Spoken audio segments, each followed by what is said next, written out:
You can take a day off. Wake up! You don't need to wash yourself. Wake up! I'll take care of you. Wake up! I love you. Wake up! You're getting too comfortable! Comfortability! You're ready! So I had to start developing an indestructible mental toolbox. So I sat there on that couch and I realized, man, I am a piece of shit. And even though the world helped me get here, my false reality helped me even more. I wanted to be the guy that people looked at. I don't care if you like me or didn't like, I don't care. But said, this motherfucker is gonna keep coming after whatever the fuck is in front of him. I wanted that. I wanted that worse than anything in the world. I wanted to feel something besides defeat. I wanted to just go the distance. And that going the distance pushed me to a point of where now I go way past the distance. You don't want it. And that's the harsh reality. At the end of the day, I had to miserably wake up every morning in the cold. I was miserable. This is your new life. There's no happiness about it. There's no peace about it. It just fucking sucks. And it's gonna continue to suck. Believe in yourself and don't rely on anybody to believe in you.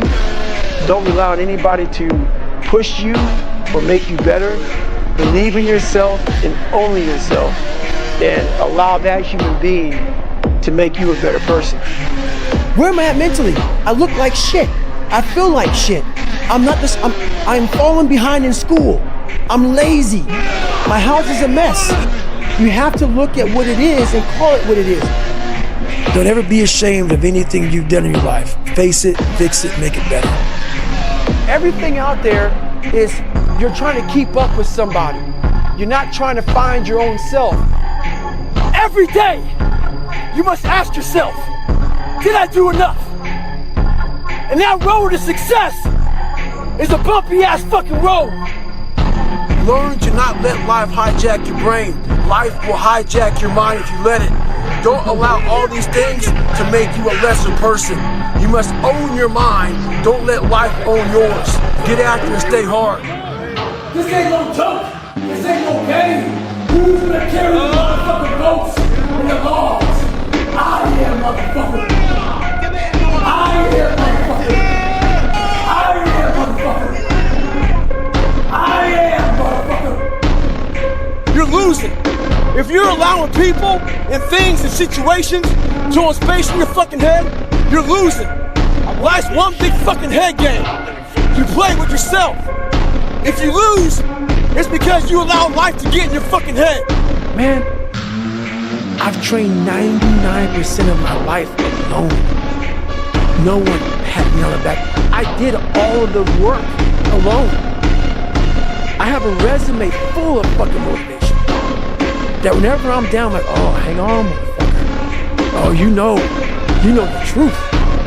You know the truth. You know the darkness of the fucking dungeons and the fucking demons that fly. You know, and then from there, it's like, oh, okay, you were there. You know this. There was no one there to pick up the rucksack, to pick up the boat, to pick up the log, to go in there. It was you. It was you. There was no pat in the fucking back at 300, at 275, at 250, at 220. No, that was you. You have to struggle. You have to struggle. The bigger the struggle, the bigger the peace. The bigger the suffering, the more peace. What if you can't run? Give a fuck.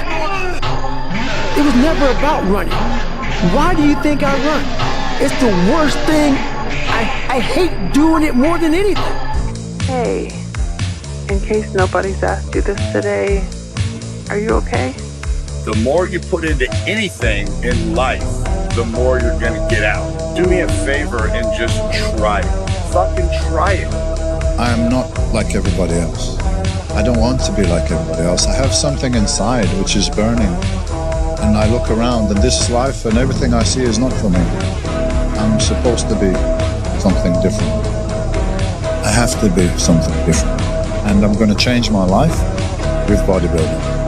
I don't know exactly how it's gonna change, but I can continue down this road with be a criminal or not. And I have something else. The other guys, maybe they don't have something else. I have something here. and I want to do this, and hey, maybe I can be like a, I don't know, British champion one day. Maybe I can have my own gym. It's not the end of the world, man. Your physique isn't everything. It's about that mindset. Oh man, I should have done more. I should have worked out harder. I should have worked out more often. I shouldn't have skipped so many times. I should have actually stuck to a diet. I should have. And it's so many I should have statements, and there's nothing you can do about it. Let's not kid ourselves. You got 10 years in your 20s. You got 10 years in your 30s. You got 10 years in your 40s, and they disappear. Right? And there's no undoing what happened during them. So, if that's the case, and you're at least reasonably concerned with how you're going to feel personally about your life in the future, then at least in some small vector or field, I think it's an awesome idea to go crazy hard at something and really push yourself to at least what you might call the limit on any given sort of thing. Because at least in the future, you'll have something to look back on and think, all right, yeah, either that was freaking badass, or you can at least say, yeah, I was a total gym nut in my 20s. I don't know what I was thinking, it was crazy. But you're never going to look back and think, man, I went too hard. How many times are people going to say in the future, man, I wish I slacked off more? Never happens, right? Or at least I never freaking see it. Let it go. You've got to forget about revenge. What? Believe me, in this work I've met a lot of guys who feel the way you do. Trust me, for those who follow the path of revenge, it never ends well. You'll only tear yourself apart. And even if you succeed and you get your revenge, what will you have then? Nothing. Emptiness.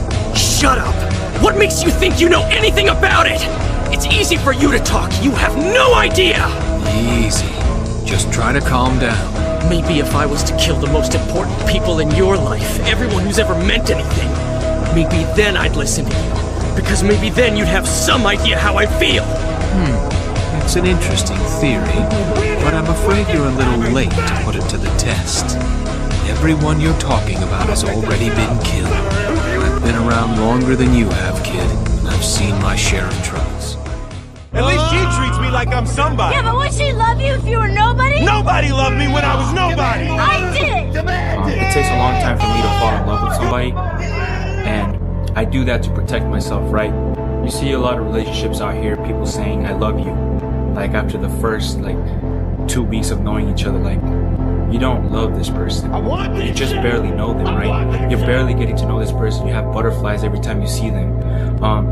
You have this emotion because you don't know them. So you're getting to know them and that excites you. That's what makes you say, oh, I love you. It releases endorphins inside of your body that make you feel super good about this person. That you feel like, oh, this is the person for me, right? I was there too, guys. Don't worry. I've been through that, and it takes a while for you to realize that those first few feelings you have for this person, they're kind of just sugar-coated because they're being somebody that they want you to see, right? They're pretending to be somebody, not pretending to be somebody, but they're not being their true selves because they just met you, right? They're being somebody that they think you would like.